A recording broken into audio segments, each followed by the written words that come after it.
Good morning to all. Kumbh diary, Kumbh का 37वां दिन। भीड़ कम नहीं हो रही है, आस्था का जन सैलाब उमड़ा है, पर 90% लोग ऐसे हैं जो कुंभ में बस एक आस्था की डुबकी लगा के चले जा रहे हैं। उनको ये पता नहीं है कि संगम नोच के आसपास कुछ ऐसी आध्यात्मिक साहित्यिक चीजें हैं जिनका बहुत ही पौराणिक महत्व है। और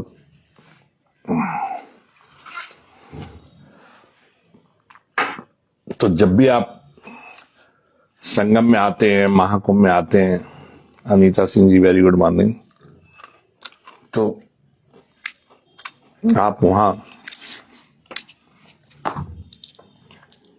यमुना के तट पर स्थित अक्षय वट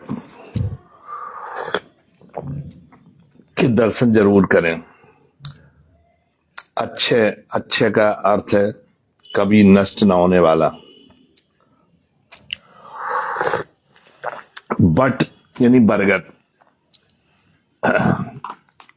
ये अक्षय वट ये कोई साधारण वट वृक्ष नहीं है। भगवान विष्णु स्वयं अक्षय वट में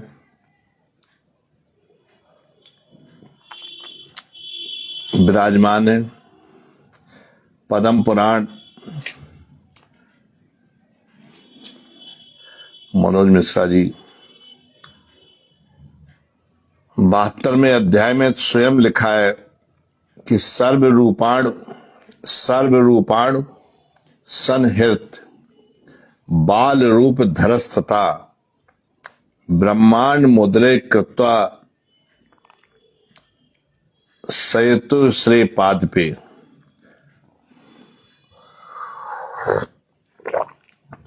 यानी मैं अपने सभी रूपों को एकाकार करके ब्रह्मांड में पैर रखकर और बाल रूप धारण करके अक्षय वट पे सोता हूं। अक्षय वट एकदम जो है किले के पास अक्षय वट कॉरिडोर, उसके दर्शन जरूर करें जहां भगवान विष्णु स्वयं बाल रूप में उसके पत्तों पर विराजमान है। लोगों को जानकारी नहीं है,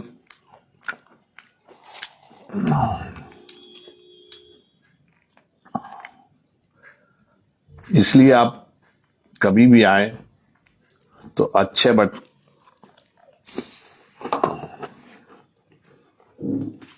के दर्शन करें।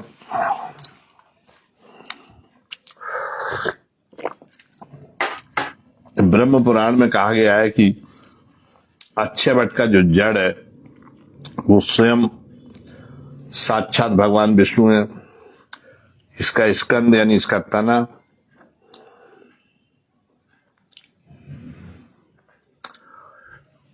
मनोज मिश्रा जी, अगर भीड़ ना हो तो महाकुंभ किस बात का।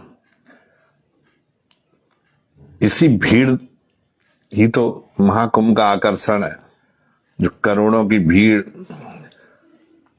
जहां गरीब अमीर जात पात के भेदभाव मिट जाते हैं, उसी भीड़ को महाकुंभ कहते हैं। अब आप पूरा भीड़ हटा दी जाए, खाली संगम पे आप हो, कैसा लगेगा आपको। तो तपस्या किसको कहते हैं।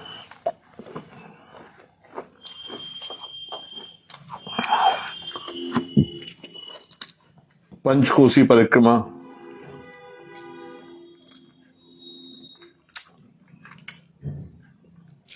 सात कोसी परिक्रमा ये तपस्या का एक स्वरूप है।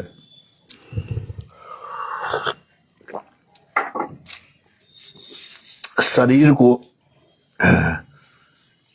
इतना कठोर बना दो। आपने देखा होगा इसी कुंभ में एक बाबा जी थे, वो एक पैर पे खड़े होकर पिछले 20 सालों से तपस्या कर रहे हैं, वो एक पैर पे खड़े हो सकते हैं।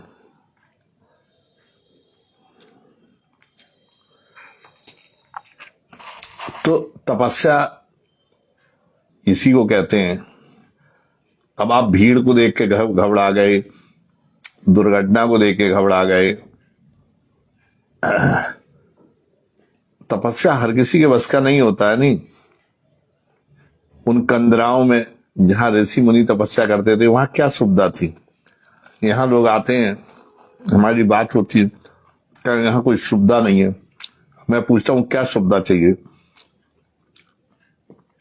बोले स्टेशन पे उतरे हम लोग और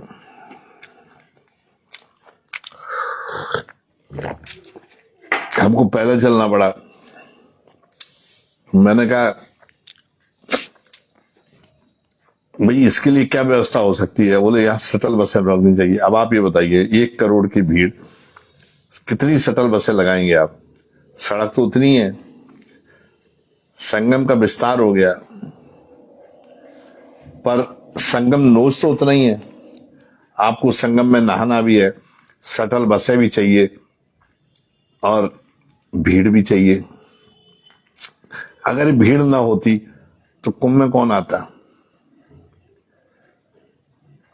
तो भीड़ का ही नाम तो महाकुंभ है।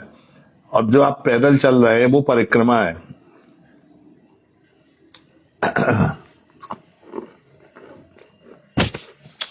पांच कोस से ज्यादा कितनी नहीं होगी।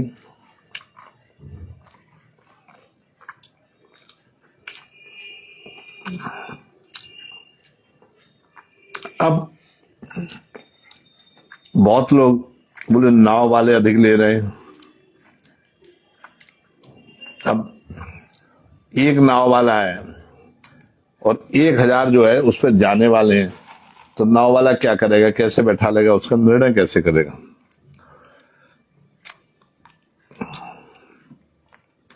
आस्था है, 1000 आदमी खड़े हुए, एक नाव है, तो वो रेट बढ़ा के ही तो भीड़ को कम करेगा। जब हर आदमी 10,000 रुपए देने को तैयार था दिल्ली का, तो फ्लाइट वालों ने 20,000 कर दिया, 20,000 की गाहक में 29,000 कर दिया। इतनी बड़ी कंपनी फ्लाइट की, वो पैसे वाले। नाव वाला तो बेचारा वो जानता है कि संगम के बाद तो उसे कुछ मिलना नहीं है, यही एक मौका है। वो नाव वाला इस बात को भी जानता है कि 144 साल बाद ही मौका लगेगा।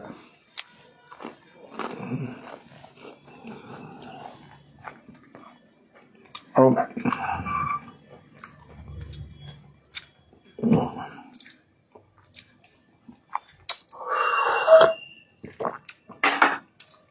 लोग 125 किलोमीटर दूर कांवड़ लेने जाते हैं, 125 किलोमीटर, और मनोज मिश्रा जी 15 किलोमीटर में ही कह रहे हैं कि हम पैदल चले 15 किलोमीटर, 30 किलोमीटर दोनों तरफ से संगम। आप कांवड़ यात्रा करते हैं कि नहीं करते? कितने किलोमीटर की होती है?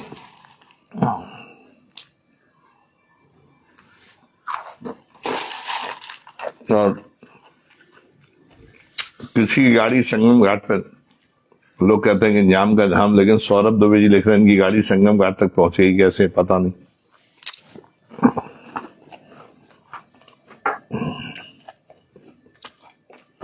भीड़ थी पर ये गाड़ी लिए गए।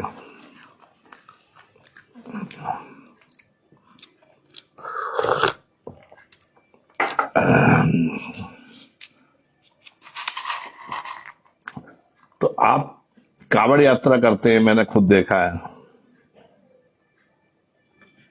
तो ये कोई लूट नहीं है। किसको रोकोगे आप? फ्लाइट कंपनियों को रोक दोगे। ट्रेनों में लोग कह रहे हैं कि रेलवे टिकट बेच रहा है, बस में लोग कह रहे हैं कि बसें चलाई जा रही हैं, बिना टिकट भी लोग चल रहे हैं, और रेलवे का शीशा भी तोड़ दे रहे हैं, खिड़की भी तोड़ दे रहे हैं।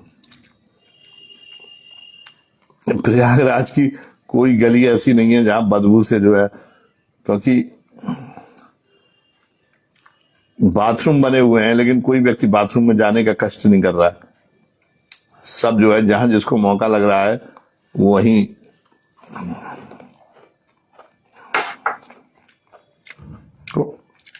आप कांवड़ यात्रा करते हैं, 100 किलोमीटर चलते हैं। नवीन गुजर जी बताइए, कांवड़ यात्रा में 100 किलोमीटर चलते हैं, यहाँ 15 किलोमीटर चलने में ये लगता है कि जैसे तीर्थ यात्रा जो होती है वो एक तपस्या है। अब ये साधन हो गए हैं तो लोग जाने लगे। नहीं, बद्रीनाथ केदारनाथ जाने में सोचिए, यहाँ का तो मौसम बहुत अच्छा है, सुबह एकदम सर्दी नहीं है, गर्मी नहीं है, नॉर्मल टेम्परेचर है।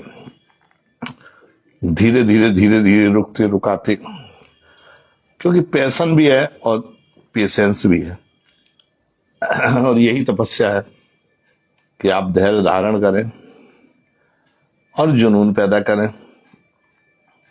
अब आपके अंदर न जुनून है न धैर्य धारण है, आप चाह रहे हैं कि हम जाएं, उतरे, कोई गाड़ी मिले हमको, तो ये आस्था नहीं है, सुविधा है। अब मनोज मिश्रा जी कह रहे कारों ने जाम लगाया, कोई कह रहा बहुत, कोई कह रहा है कोई सुविधा नहीं है। तो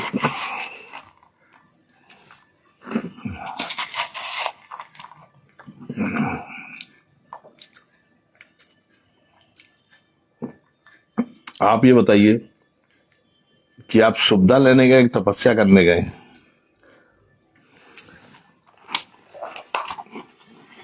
पहले साधन नहीं होते थे, लोग बद्रीनाथ केदारनाथ की यात्रा करते थे।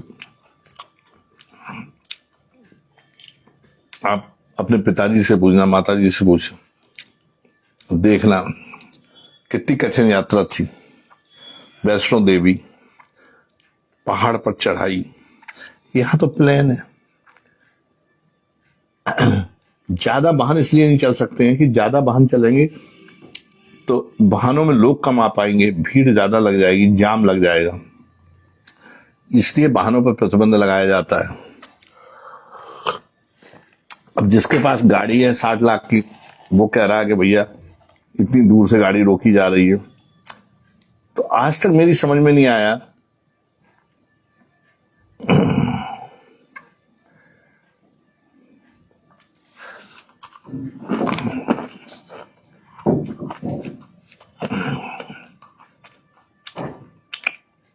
यही तो प्रतिस्पर्धा है।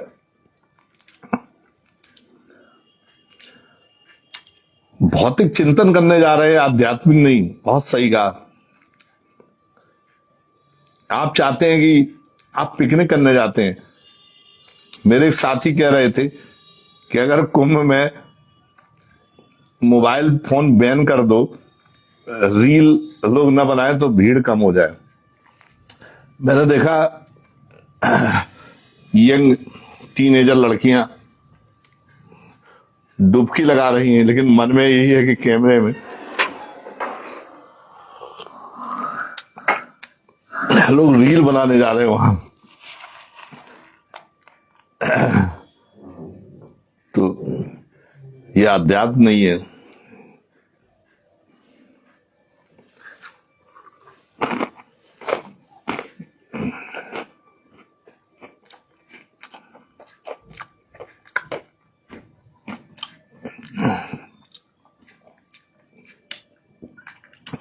यहाँ हर तरह से लोग आ रहे हैं।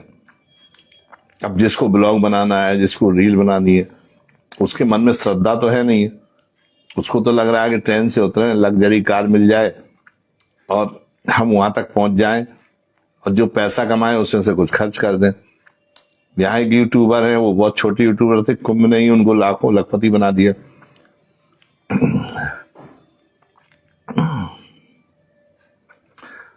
अब मनोज मिश्रा जी, आप दूसरे की गाड़ी देख रहे हैं। एक बार पार्वती जी ने शिव जी से पूछा कि हे महाराज, इतनी भीड़ इकट्ठी है 52 करोड़ की, स्वर्ग कौन आएगा? तो शिव जी ने कहा चल के मैं वहीं बताता हूं। शिव जी गए, उन्होंने एक गरीब कोढ़ी बीमार व्यक्ति का स्वरूप रख लिया।